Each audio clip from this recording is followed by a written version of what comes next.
Mein Name ist Stephan Mögle-Stadel. Ich sitze hier mit zwei der Vortragenden der Tagung Wachstum, wohin? Zu meiner rechten Seite befindet sich Professor Ernst Ulrich von Weizsäcker, welcher Ehrenpräsident des Club of Rome ist und vor noch einigen Jahren bis 2018 auch einer der Co-Präsidenten des Club of Rome war. Er wird unter anderem bei der Tagung auch über die Erfahrungen mit dem vorletzten Bericht an den Club of Rome sprechen. Wir sind dran und über sein eigenes Buch, das jetzt ganz neu gekommen ist, eine Art, man kann auch sagen, Resümee seitdem, so reicht das nicht. Und zu meiner Linken befindet sich Professor ähm, Jorgen Randers. Er ist der jüngste Co-Autor des legendären Berichtes von 1972, Die Grenzen des Wachstums. Er kommt aus Norwegen hierher. Und wir werden uns im Vorfeld darüber unterhalten, warum die Veränderung so furchtbar langsam vonstatten geht. Warum reicht das nicht, was wir tun? Zu langsam, zu wenig? Was sind dafür die Gründe? Das werden wir hier im Folgenden diskutieren. Und ich mache noch eine kleine Vorstellung desselben auf Englisch. Well, we are here for the beginning of the convention Wachstum wohin, and to my right hand you will find Professor Ernst Ulrich from Weizsäcker. He is today the honorary president of the Club of Rome, and 4 years ago he was one of the two co-presidents leading the Club of Rome. And to my left hand you will find Jorgen Randers. He is one of the co-authors of the legendary first report to the Club of Rome called The Limits to Growth. And with these two gentlemen, we wanted to discuss the question. We have so much reports, I guess 35 reports until now by the Club of Rome, but it moves so slowly and slowly. And even if the reports are very reasonable, the reaction of the economic sector, the reaction of the society is damned slow. So reicht das nicht. It's not enough, yes? And we wanted to discuss why it is this way as it is, and what does it mean for our global environmental crisis, where the global climate crisis is only a part of, even if it is an important part. And I wanted to start first with the honorary president of the Club of Rome and asking him for his experience after the report Wir sind dran. What has changed? What is his experience with the mass media, with the society? How were the reactions, and what do you think if there is not enough change? Why there is not enough change since this time? That's a good question, of course. The trouble is that indeed people prefer things to be slow. On the other hand, if that mentality leads to the destruction of the planet, our grandchildren will not be amused. We absolutely need to take into account what they will need 15 years from now, 500 years from now. And just speed is not good enough.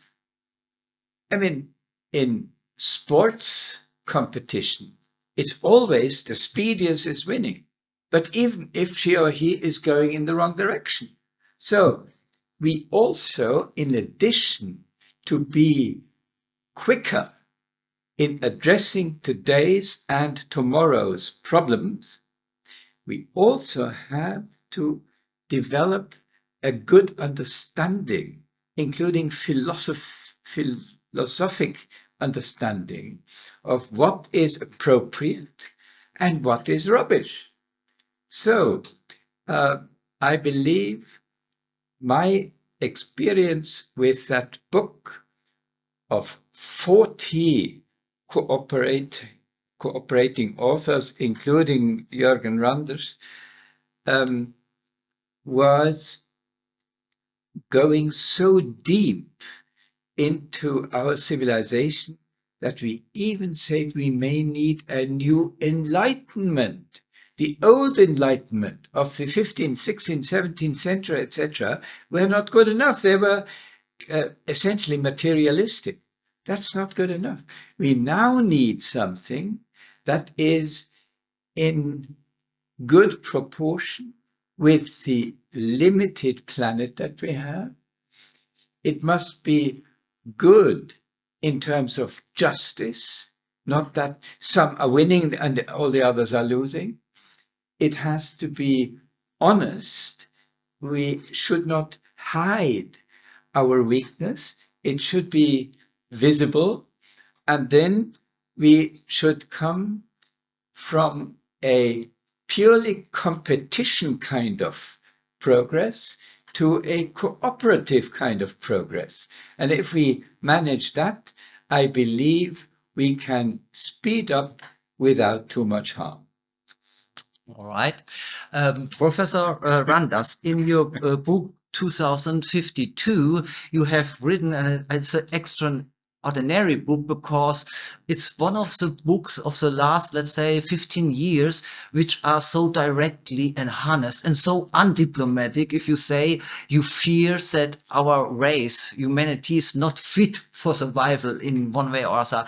And at a meeting in Berlin at the 30th of August, you mentioned, yes, I am a deeply depressed man with a smiling face. Maybe you can explain our readers why you are a deeply depressed man with a smiling face and what goes wrong. So, like Ernst Ulrich, I have spent the last 50 years, trying to make the world a safer and a more sustainable place. And it has not worked very well. We have had some reaction, some positive reaction to the warnings of the limits to growth that we will overshoot and collapse, if we don't change our ways. But after 50 years of this, in essence, the conclusion is that the goal is still the same, as very nicely described by Ernst Ulrich, that we want a sustainable world, we want an equitable world, we want a world that keeps within its physical limits. We know this, and we have repeated it again and again and again. And in spite of this being totally obvious for anyone that this is what we ought to be doing, very little has happened. To be honest, yes, something has happened in 50 years. We have been able to probably diffuse the population bomb by educating and bringing health to a large number of women, particularly in the poor world and also in the rich. And we have had developments in the attitude area. Greenness is at least now a more known value. We have some institutions established like the IPCC or the Sustainable Development Goals. So yes, there has been some reaction in these 50 years, but my reason for being depressed is that this is too slow, because if look forwards, you see that if we keep responding so slowly, so gradually as we're doing now, the planet is going to get very warm, and there are going to be very many poor people in the global south, and inequality in the Western world is going to increase, and we are going to be in a situation where well-being is actually declining over the next 30 years. So I think the real question we need to answer is, why is it so slow? And then try to come up with arguments for how it is possible to reduce those obstacles, those things that keep us back. And so we discussed a little bit before that there are two main obstacles, two main blockades who makes it so slow. Maybe we should go and name it, and what are these two things who made it so slow and which we must overcome, and what is your solution for that? So the big question is, what do I think are the obstacles? And then I'm very interested in hearing what Ernst Ulrich, after his long experience, with the same type of effort over an equal long period of time. And he has the advantage of also having been in politics, trying to get this in place. So my view on why, fundamentally speaking, it is so difficult to get in place the policies, the obvious policies that are necessary to solve the problem, like a rapid shift from coal, oil and gas to sun and wind, like a rapid development of the poorest parts of the world in order to get rid of abject poverty in large parts of the 6 billion people that are the least happy ones, and even in the inequality area, why is it so difficult to take from the rich and give to the poor, and in that way manage to shift the inequality? Why is it difficult to get regenerative agriculture in place? And why, in the end, I repeat, can't we handle the climate situation? And I think the answer is twofold. There are two fundamental reasons why this is so slow. The first one is that those things that are necessary in order to save the world, they are not profitable as seen from a profit maximizing investor's point of view. And all investors are typically profit oriented. These are capital owners that are shifting their huge amounts of money into areas where they think they can make a profit. And they, of course, do not put money into things that will not make a profit. So they have a lot of money and they tend to invest it in those things that further the problems of the past. So that's the first thing. The second reason why things are very slow is that the people who work in the dirty sectors, in those sectors that we need to close down, like the coal, oil and gas sectors, while we're building up the sun and wind and electric car and etc. sectors, those people are, of course, very worried about their loss of job and their loss of income. And of course, are not willing to vote in favor of a termination of the unsustainable activity before they're absolutely certain that they will maintain their income. It was essentially the countries dependent on oil, gas, and coal, making it impossible at the last climate conference in Sharm el-Sheikh to have any additional decision in favor of our climate.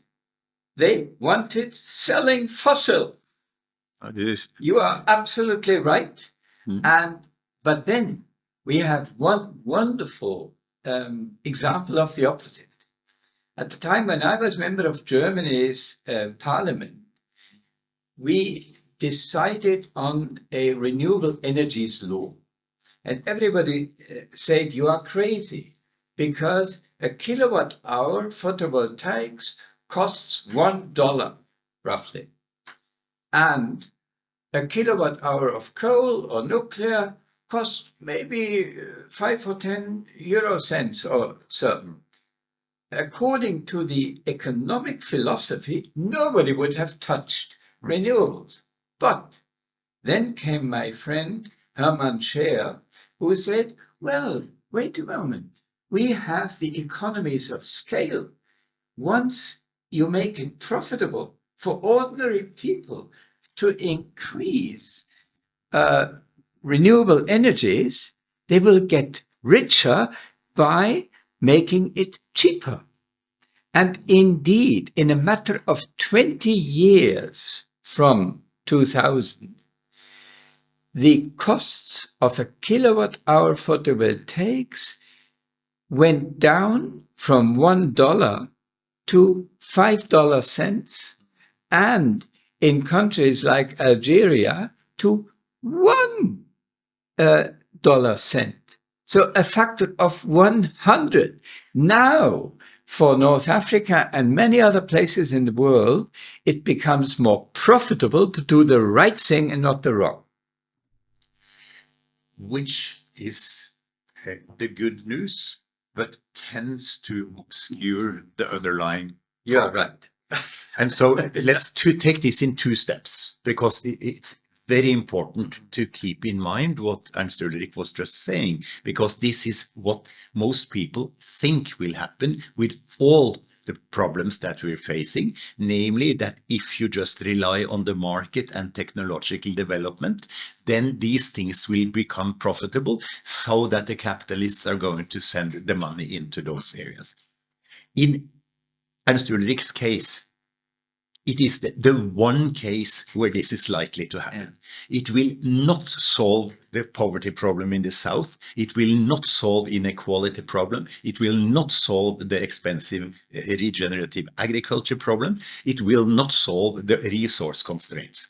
So it is, and so I'm so glad that he starts by mentioning this, because this is the one example that stops any intelligent discussion about what is needed in the other sectors in order to make, public money flow into these areas. So let me go back to the two reasons why development, in my mind, is so slow.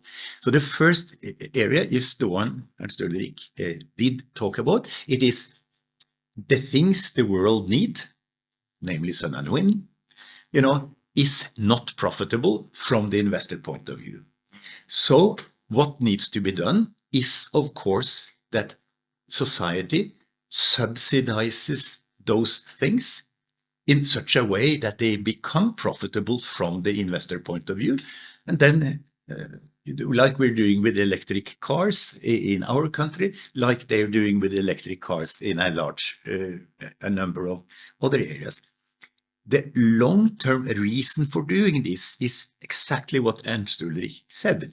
If you subsidize the production of sun and wind well enough, then you can build economies of scale, then the price comes down. But you can't do what the idiots plan. They say, if we just wait, technology will bring down the cost of sun and wind.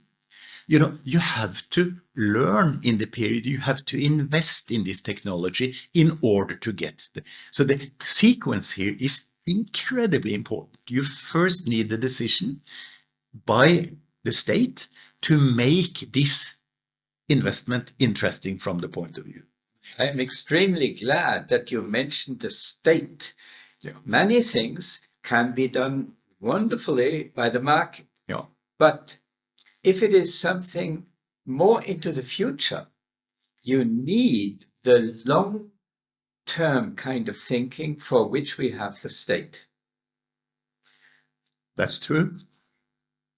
So that was the first problem. How do we solve the problem that what the world needs is not profitable from the investor point of view? Well, we need state intervention first so that the market can accumulate experience with this solution and make it cheaper so that it's a little easier to introduce. The second one problem is not solved by this subsidy. And that's, of course, everyone who depends on income from oil, coal, and gas will, of course, be very, very, very unhappy about this investment in sun and wind, which is actually going to steal their income. So clearly you also need to solve the problem of employer or worker resistance against the new technologies. And so the question is, how can that be done? And of course, it's very simple to do in principle. You just make a decision that the state is going to pay the income of anyone who loses his or her job because of a state decision, on a shift from dirty to green. Well, we had exactly this challenge when we introduced the idea of an ecological tax reform in the German parliament. I was sort of the initiator of that. And I was learning from the Social Democratic Party that the workforce would not like it because it would mean more money for energy, which they would have to pay. And at the same time, the job has to be somehow cheaper.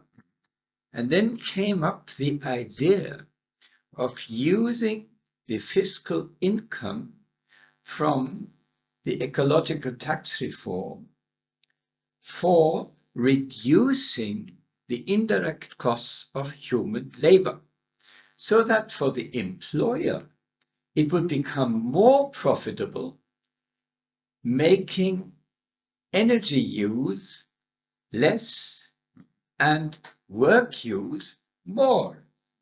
And later it was calculated that the ecological tax reform in Germany led to 300,000 jobs saved or newly created. Your analysis is exactly correct. And a good state can manage it properly so that also future generations will be happy. But wait a moment, if we are now on a level of talking about a good state or not so good state, there's another question. We have an international system of around 200 states in congruence to each other on resources and so on. We have at the moment the increasing crisis between Russia and US, and we start to spend more and more money again in the weapon industry.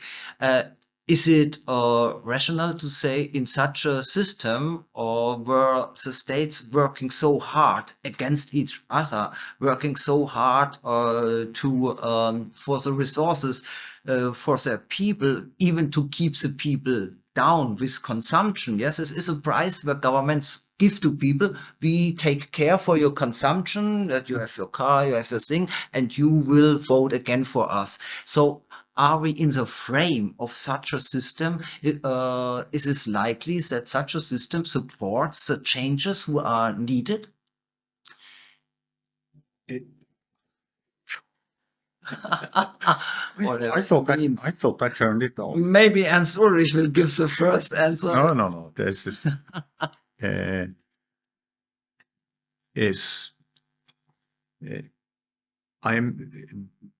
so my view is that there are two problems, two reasons why things are slow. One is that things needed are not profitable, and the second is that those who lose their jobs in the transition oppose it. So the question is what to do about those two things. And my argument is that the state, by paying, can actually do quite a bit on both those scores.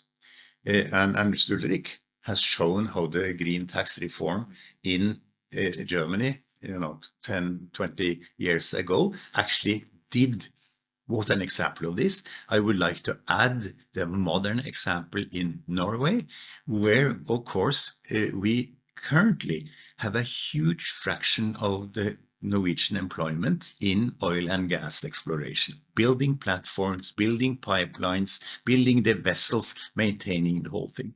What needs to happen in Norway is, of course, that those exact same shipyards, the same factories, instead of producing oil platforms and oil pipelines, should simply start building floating windmills for the deep ocean of Scotland and elsewhere.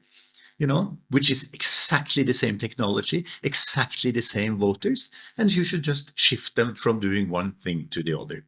Why doesn't this happen by itself? It is, of course, because for the time being, the floating windmills produce electricity that costs 1.8 in the units that I remember. And then, of course, oil and gas is much, much more competitive. And so what's the solution? The solution is, of course, that the state would then enter the picture and simply say, we now replace the orders that you formerly got from oil and gas world to build oil and gas things. We now ask you to build those things, the floating platforms. And from the point of view of the worker, this is perfectly fine. From the point of view of the capitalist who owns the shipyards and etc., this is perfectly fine. So why doesn't this happen by itself? It is, of course, because if a private investor looks at this, he sees that the income he's going to come is less than the discount. The discounted income is less than what he has to pay for the platform. Consequently, he chooses not to pay for the platform. From the point of view of the state, this looks very different, because the state can then take this platform 10 years ago in the future when it's available. It will generate electricity. They will sell this electricity to Europe, and then get the money back. Whether that money is enough to pay what the state actually paid to those workers in the short term doesn't matter at all, because the government will be funding this simply by increasing taxes. Okay, but you were the head of a governmental commission on such things, and you had some special experience probably, and maybe you tell us at the end what happens with your suggestions to not only to the government, but especially to the people of Norway. How was the feedback of your suggestion by the public? So just like Ernst Ulrich, he and I have tried all these things through our long lives, in order to get what you would call a rational policy in place. We are still working, trying to push this idea. So what you're now asking, the question, do we think we will succeed?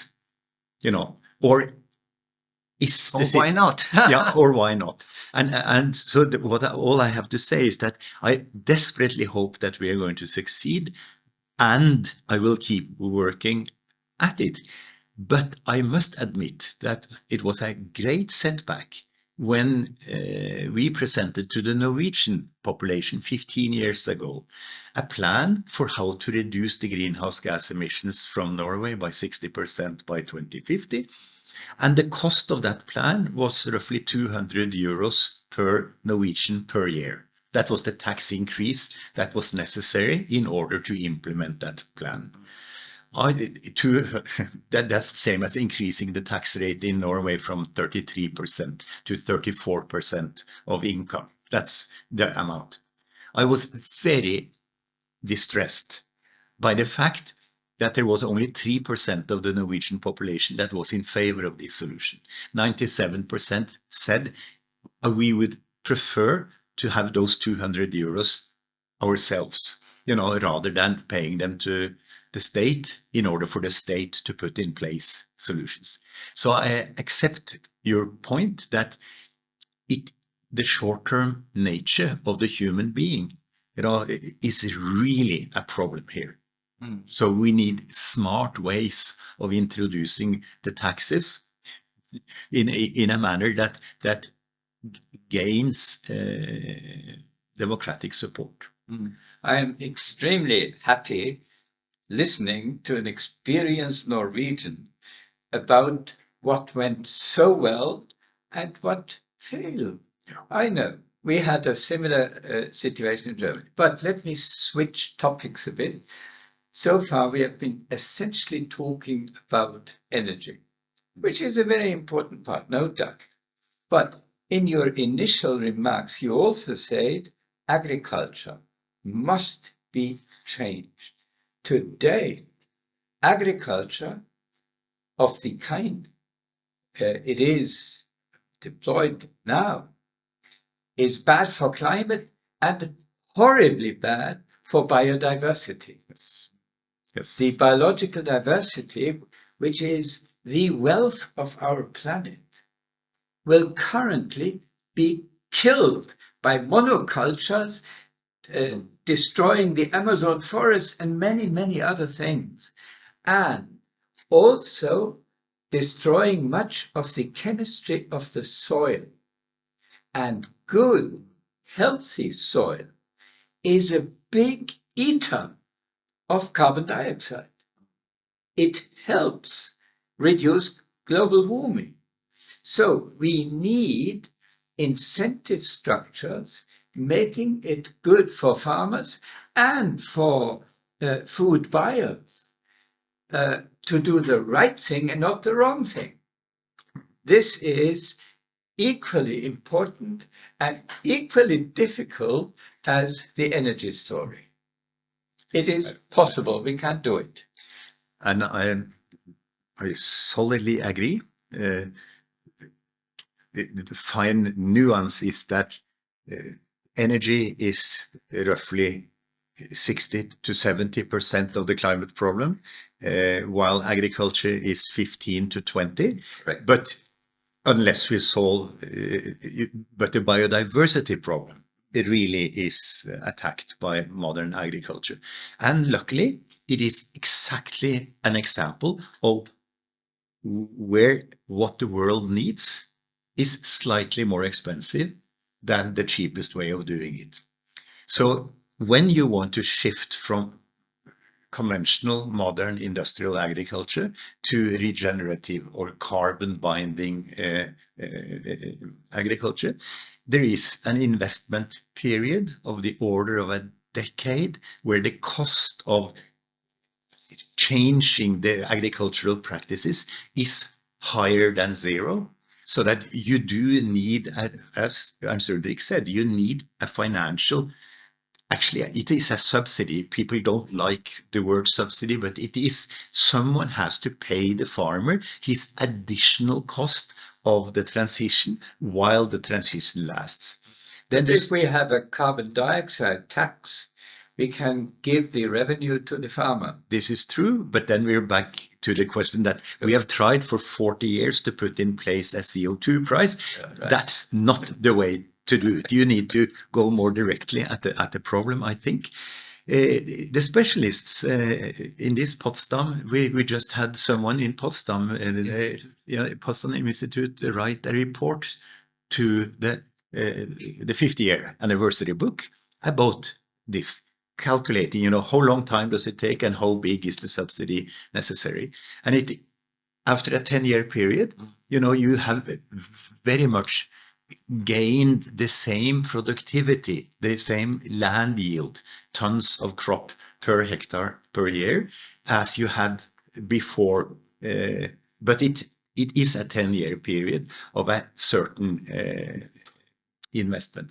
If you calculate the size of the investment as a percent of the total income of the nation, it is down in the tenths, as a 0.1%. So, increasing taxes by enough to pay the farmers to shift from current agriculture to regenerative agriculture is within the rounding error in the state budget.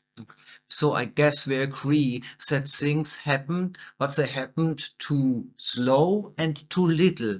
Let's talk a little bit about the relationship between overconsumption and our democratic system. I have picked up a theory in my book, The Border, where I asked the question, we have until the 35 reports to the Club of Rome, we never have a report so far, I know, you can correct me, who asks the psychological question or the social psychological question, why the people don't listen really, why the people don't change in this speed and with these consequences we need.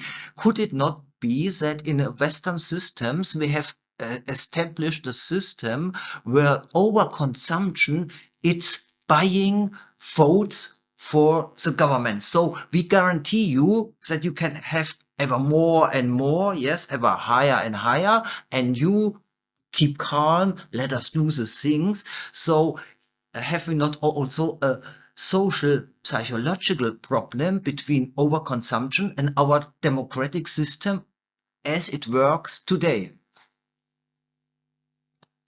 Well, first of all, I'd like to mention an early Club of Rome report, No Limits to Learning, which essentially addresses exactly this question.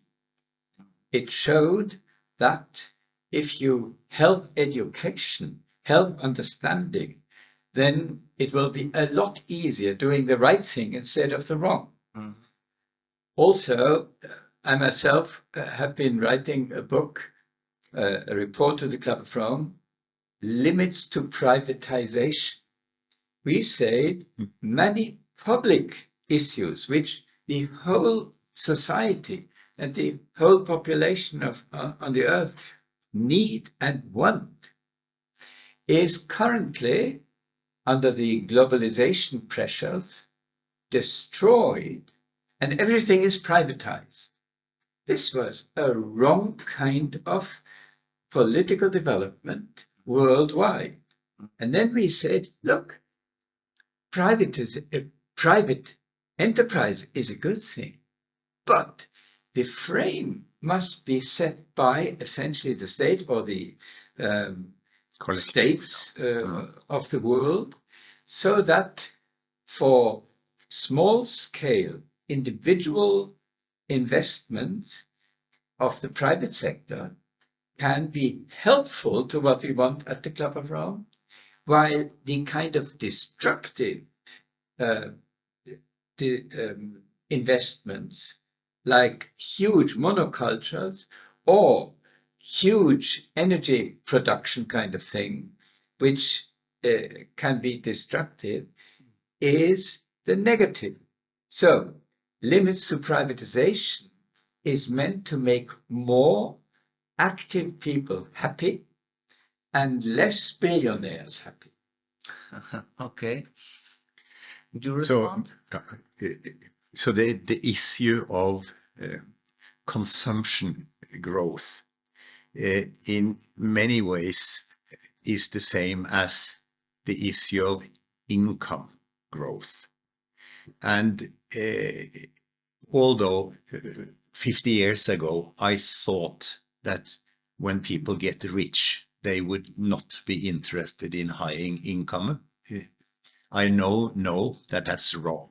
You know, we have now roughly 4 times as high income in large parts of the rich world, and the interest in further income increase in society is still as high as it was 40 years ago. The reason is, of course, that income is some kind of relational thing. You know, it's your income, not relative to the poverty level, which is the driver. It is relative to everyone else. So we live in a society where people value their own importance in terms of the income. And if they have a higher income than someone else, they feel better than that other person. So the social psychological problem that you are trying to solve in your book is to make people stop comparing themselves with their peers. And I think along the many things that I would not waste much time on is this, you know, trying to. So my solution to that problem is that, so forget about income and also forget about consumption, because that's governed by such strong, deep psychological things that I don't think we can solve them in the 30 years we have available. But what we should focus on is the ecological footprint from this consumption. So we now move into the area of, yes, so let people keep their idiotic stuff, you know, for a higher income, putting in place governments that makes it easier for them to get richer, etc. But the serious people around would then try to make sure that the total ecological footprint levels off and ideally stays within the limits of the planet. And concretely speaking, this means at this day and age that you just let the GDP development go as it goes, but you make sure that the climate emissions, that the CO2 emissions, are decoupled from the income growth. And so, and that then becomes the central political goal in the rich world.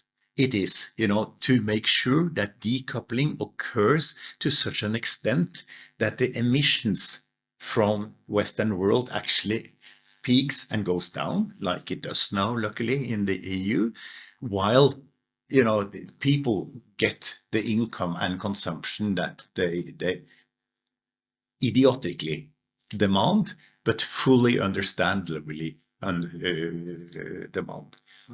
And that leads to then that leads to the very interesting discussion of decoupling.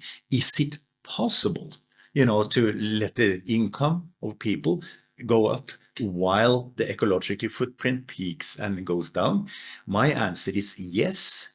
The sad problem is that a vast majority of learned people say no. They say that this is not doable. And so this is one of the huge and interesting debates that ought to be pursued to make sure that I'm right when I say that it is possible to just forget about income and consumption and rather focus on the footprint. But I'd like to pick up on that. The decoupling imperative is extremely important.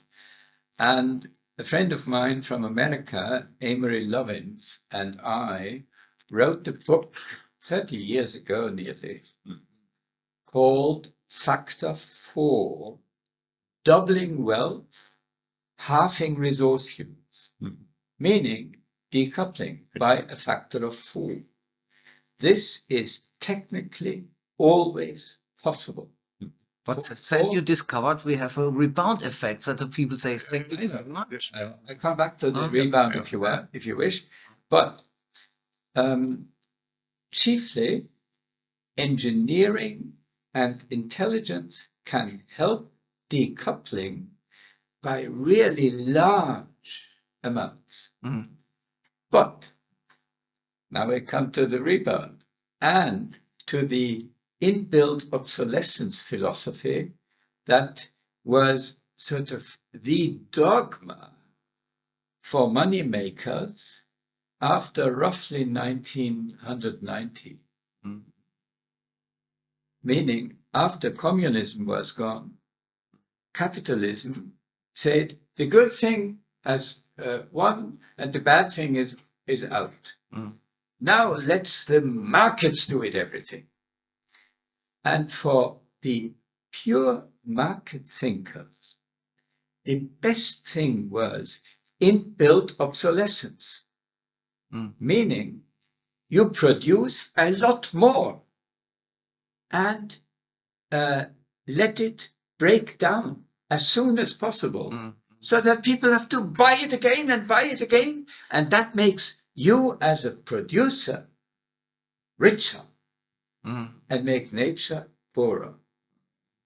This, in a sense, is the rebound effect.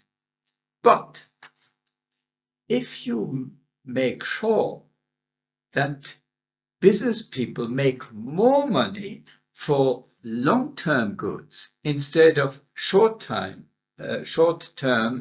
inbuilt obsolescence kind of things, we can use the quadrupling of resource productivity, meaning the decoupling, profitable for both the manufacturers and consumers.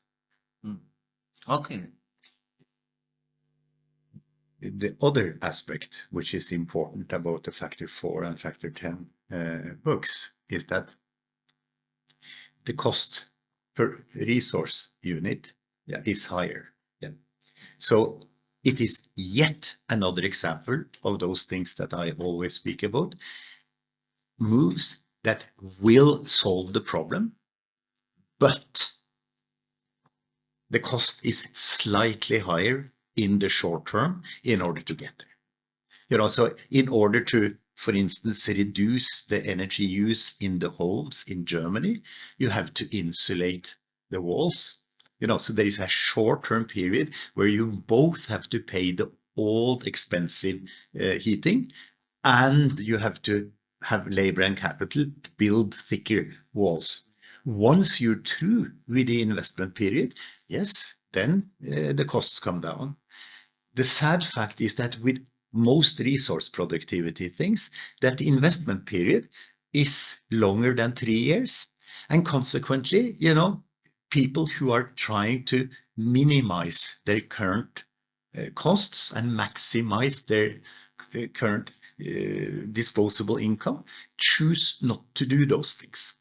The best example in this day and age of the very high electricity prices in North Europe, where many of us are still heating our homes with electricity, is that there exist heat pumps.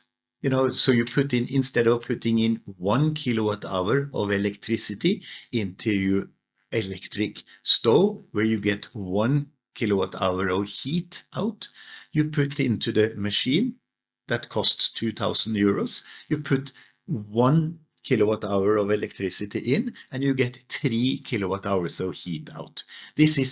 That's a factor of 3. This is the most common example of the fact that Ernst, Ulrich, and what was his name? Emery were right.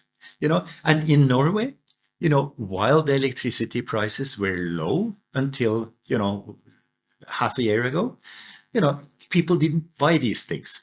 Now, of course, we have 10 doubled our electricity prices, just like you guys have.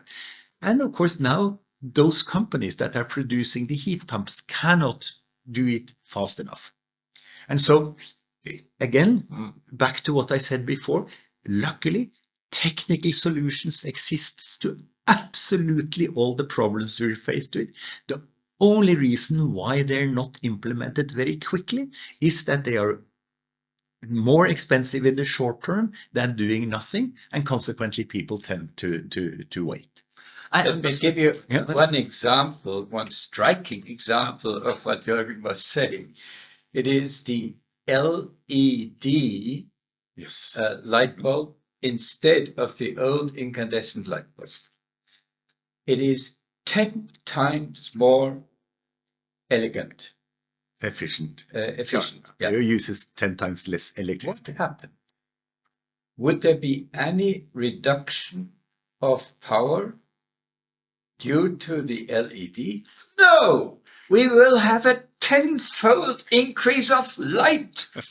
You know, people love it to produce more than is needed.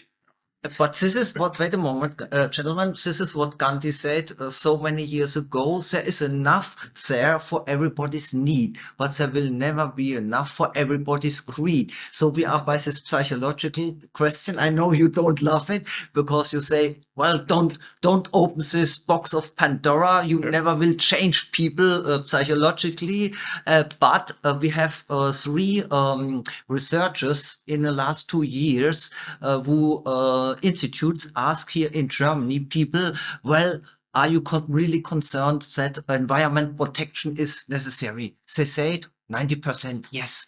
And then they ask, okay, do you want to not to fly so much for shopping in Milan or New York, London? Do you want to eat less meat or become a vegetarian and so on in a second term?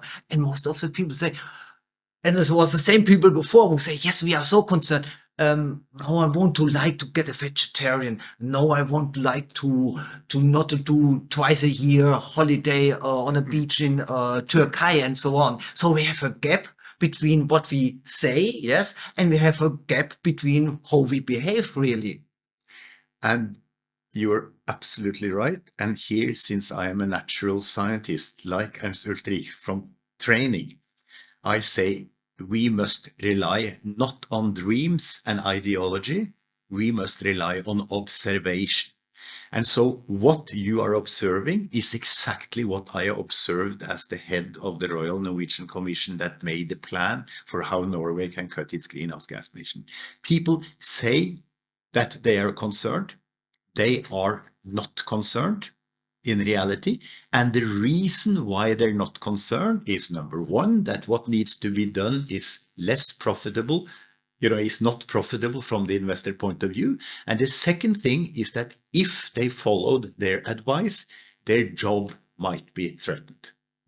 Both in the short term, in the long term, none of those. But that short-term problem is sufficient to keep people away from supporting what needs to be done. And you see, it's totally wonderful.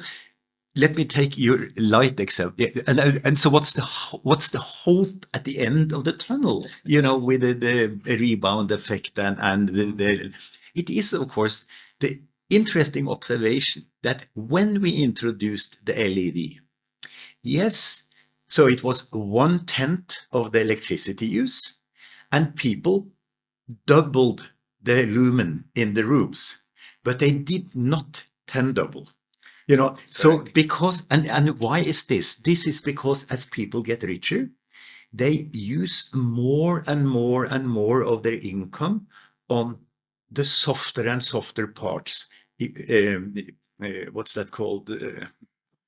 So you move from food, so from industrial society. Maslow pyramid. Exactly. So you move from buying food first, then you buy energy and things, then you move into services, and then you move into care. And when you're at the level of the German income, on the margin, people start buying vacations or old age care. That's what they demand. They do not demand more food or in physical units or more things in physical units.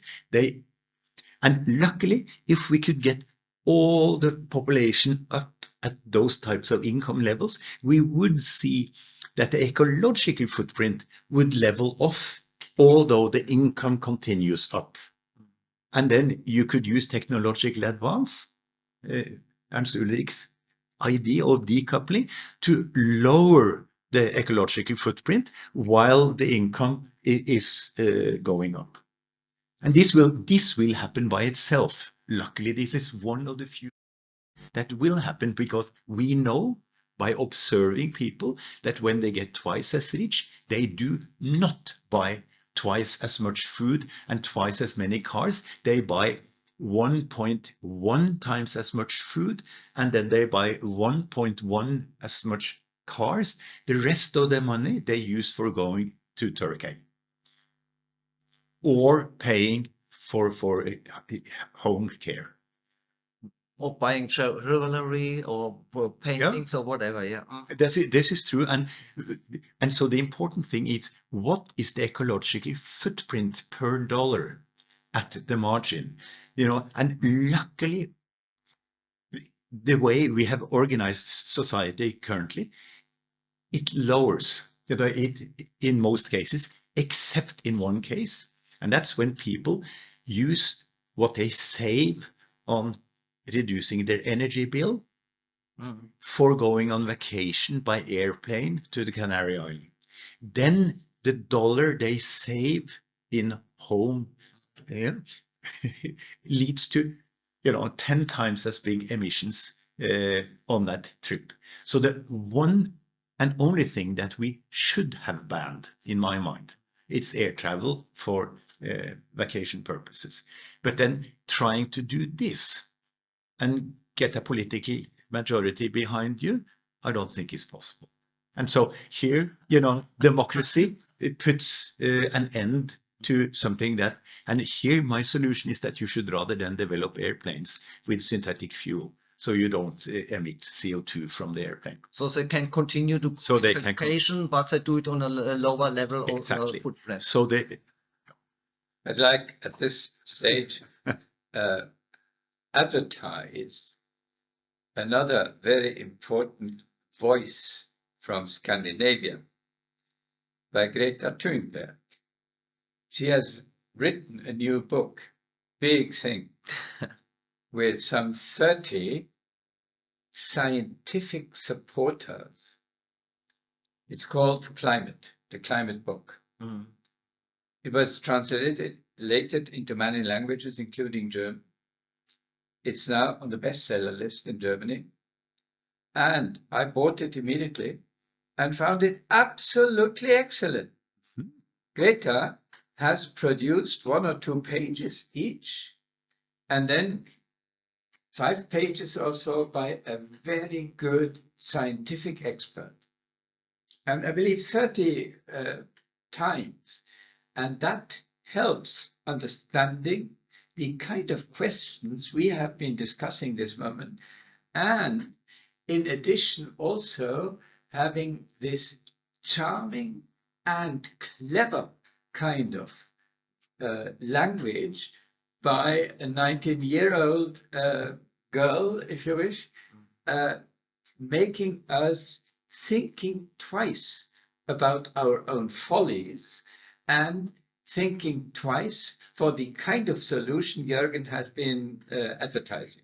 Can you summarize what is her message? I assume it can be done, but Yeah. how does she suggest? Well, she looks at what do we think of prosperity? What is it? Mhm. She thinks of combined benefits instead of just separate benefits. She, and of course the specialists, think of renewables instead of fossil, etc. This is an old hat. And many other such things which always come up if experienced people like Jorgen and Stephan and I are talking about slowness, about the needs, about the opportunities, about the role of the state, about financial markets that make money out of the right things instead of the wrong things, etc. So it is really a broad spectrum of very good observations and challenges. The Greta's part is mostly the challenge, and the answer, knowing by her, comes from the people with whom she really cooperated. So I am Interesting. Actually, I was lucky enough meeting her in person 3 years ago, and found her surprisingly modest. After the event, we had a press conference, and the first journalist was in Switzerland asking, Greta, when is your big event? And she said, oh no, I'm here to listen. I want to listen to what the other school pupils are thinking, what they find important. And then she looked at me and said, and I'm very glad seeing scientists becoming involved in the right things. So she impressed me not only for her cleverness, but also for her modesty. That's wonderful. And I, being the old skeptic, I'm looking forward to seeing whether this has any impact whatsoever on the behavior of modern people. Yeah. You know, it impacts certainly their thinking, but then comes your question, you know, does this actually lead to fewer flights to Turkey? You know, that's the proof of that. That's beginning. But I do think the one thing that if we are going to end on something which is a little bit more positive, and where there is now a gathering, it is, of course, this idea that what most people seem to be interested in is well-being rather than income. You know, so then, of course, what has made this discussion incredibly difficult is that a large part of any Western type of person's well-being is the disposable income after tax. But what we're starting to understand and verbalize is that it is not only income. You know, the second component, which is very important, is public spending per person. You know, how much school, infrastructure, education, you know, etc., is actually provided as an assistant to the disposable income that you have. And then we're now starting to learn that there is a third factor that is coming up, namely environmental damage. You know, so if you know you have stable income and stable governmental support, but the environment is getting worse and worse, that lowers well-being. And so it is clear that allocating some money to repairing well-being problems, environmental problems, adds. So if one could convince people to start considering the whole well-being, their well-being, instead of considering only their income, and that we could make society start reporting on well-being developments instead of reporting on income developments, you know, then things could move in the right direction. And I presume the only way to do it, is that you have the well-being indicator as a supplement to the GDP and income and unemployment indicators, so that at least you can know in Parliament that when we pass this law, you know, it's going to do this with the GDP and employment, and it is going to do this, you know, to the well-being. You know, so at least you know that what you're doing is actually not furthering well-being, it's only furthering the economy. I very much support this kind of distinction that you have just expanded. I think this is very important for our discussion about consumption. That's very important. Yes. But let me now switch to a rather radically different kind of question. Namely, I used to be a professor of biology, you know, so I know something about Charles Darwin. And I know something about Herbert Spencer's idea of social Darwinism, which essentially says, by definition, look at Charles Darwin, the world is describable as battles of everybody against everybody. About the species out there in nature, be it earthworms or butterflies or birds or whatever, they always fight. And the winner is the winner. This has become the guiding philosophy of market economy, which is in itself a dangerous kind of copy. But also it's an international police system, yeah? Absolutely, yeah. And now comes my point. Charles Darwin was a great biologist with excellent observation of what happened. But he would say, if there is one species which behaves as if all the other individuals of that species are the enemies, that species would die out. And social Darwinism is exactly that.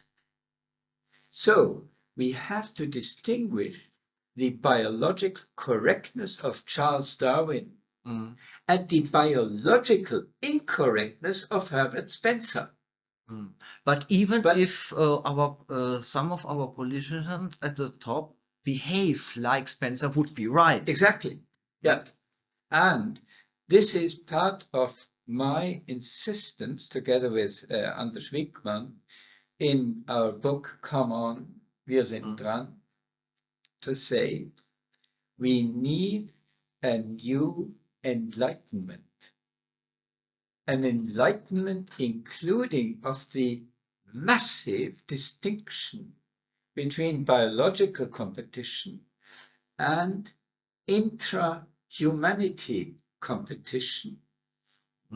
And the answer would be intra-humanity, the most important, the most fruitful kind of behavior is cooperation and not clashing.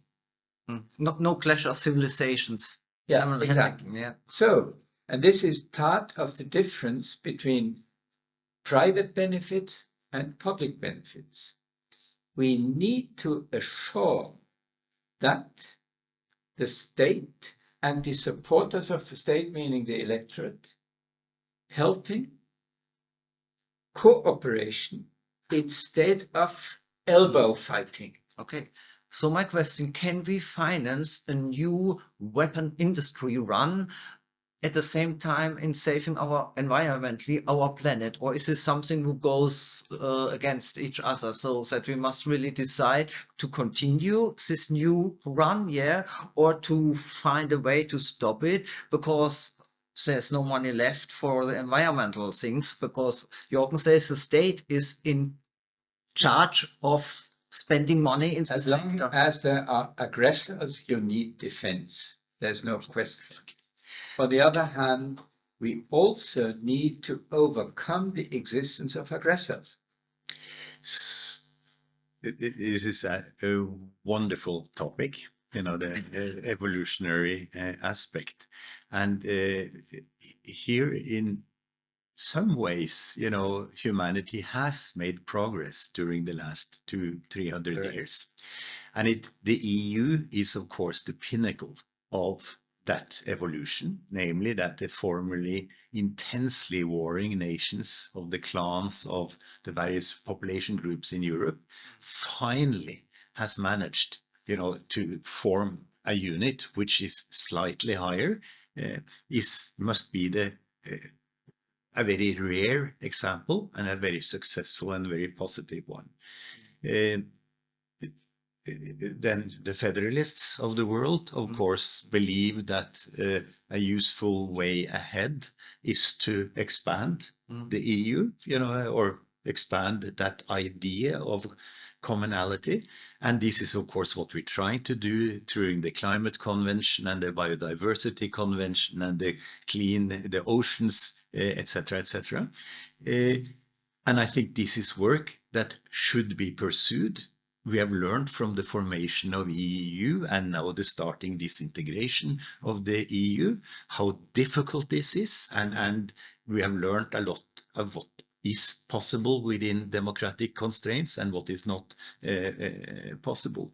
The problem about this thing again, if we want to solve the climate problem, we don't have the 200 years it is going to take, to evolve this type of system. So while we are continuing to try to,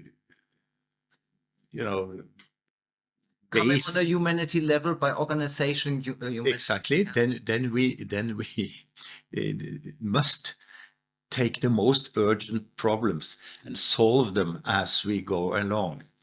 But it is fabulously interesting, the fact that it looks as if the human being is a clan animal that actually likes to belong to small identity groups, and that one of the formative characteristics of each of those small Norwegians is that they need external enemies in order to keep the morale of the clan. And of course, we understand this from the development in the tropics, in the forests, but can you imagine Norway's background? So in the year 900, Norway was fully farmed, but there was nothing you could do in the country. And so, of course, they started going Viking, which is they start attacking, just like Russia, poor monasteries in England. coming every year, you know, in order to kill and rape and bring back stuff, and you know, instead of trying to form a union, you know, with the UK, you know, so it's a very deep-rooted, apparently psychological Yes. thing among human beings that we're trying to counter in the EU work. Yeah. Last statement, you are both, I guess, common with Asian philosophy. In Asian philosophy, especially in Buddhist philosophy, we have this thing which we call koan. So you have something like a riddle, but this riddle, it's so hard by mind rationally to solve that, but working on this riddle, yes, on this koan, you getting some, what you mentioned, enlightenment, maybe to putting our species on this level of humanity and of global community and global cooperation. Could it be seen also as a kind of a koan that through these problems we working on the, at the end, psychological development of our species towards such a higher level? I think the simpler approach is to teach all the clans that peaceful coexistence is a much better approach. You know, instead of trying to get all the clans to belong to the same unit, which I think is very far in the future. If we could at least agree, you know, on the idea that each clan should not interfere actively with the other clan. And the best example of this that is coming up is, of course, the conflict between the West and China, you know, which is essentially the conflict, as I see it, between two worldviews. China is the Confucian worldview, a vertically oriented hierarchical society where little brother reports to little sister, reports to mother, reports to father, reports to the village, to the province, and to the emperor. And so China has been organized according to the vertical principle for 4,000 years. And it's a well-evolved society. The Christian West is organized on the totally opposed ideal, namely everyone is equal. You know, and so that we are a horizontal society. And now we have, you know, these things conflicting. And my solution to this is not that we in the West should impose the horizontal idea on the Chinese. The Chinese are not interested in putting their vertical system onto the West. We should just agree that there seems to be two ways of organizing society that leads to increasing well-being for those people that are inside these groups. And we should just let them, you know, speak to each other and trade and respect each other's way of doing things, as long as you don't destroy, you know, the common planet, you know, the boundaries. I fully agree. And I would say that 100 years ago, every German would have said, we are totally different from the French. Yes. And the French would say, we are totally different from the Germans.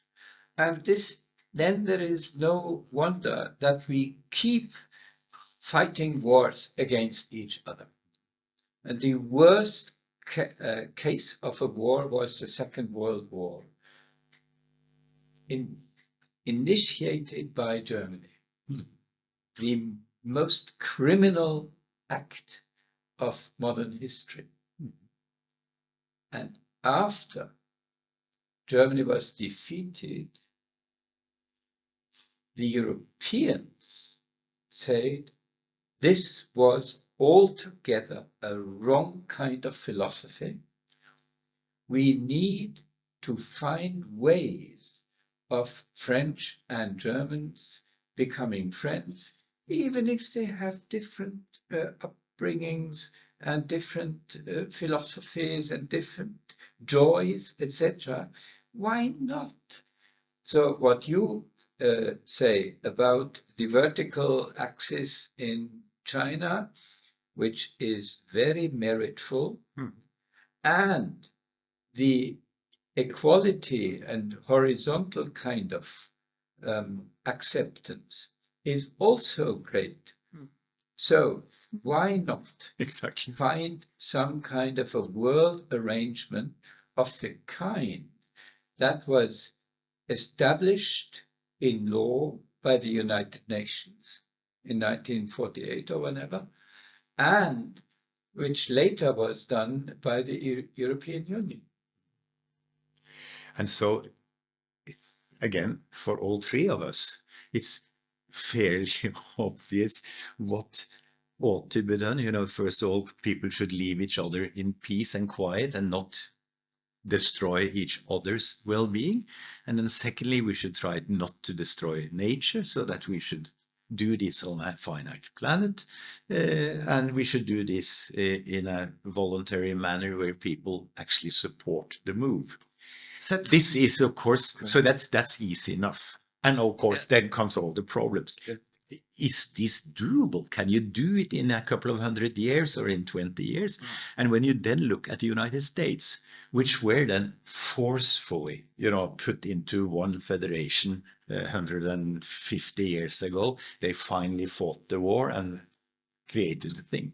And what you see happening now, where the two clans of the United States is moving, Democrats. really, the Democrats versus the Republicans are really now trying to destroy that the EU or the United States Federation, and so the desire of the groupings, to not join with the others is so intense, apparently, that it really makes it difficult, for people to create things like the European Union. And what is the conclusion? The conclusion is, of course, that those people that are asked to run the European Union really have an important role, to fill, and the European Parliament, really ought to understand how fragile this thing is and how important it is to try to keep the lessons from this period and then try to export those to the United States. And so we are back to the enlightenment of Ernst Ulrich, because it needs enlightenment to really understand this. And I'm glad that I see also this idealistic view with you denied at the beginning of our nice little discussion. And with this view that we need this new enlightenment to understand these fundamentals, I guess it is a good thing to end our dialogue at this point. Thanks for arranging, Stephan. It was Thank my you. pleasure too. Thank you for coming.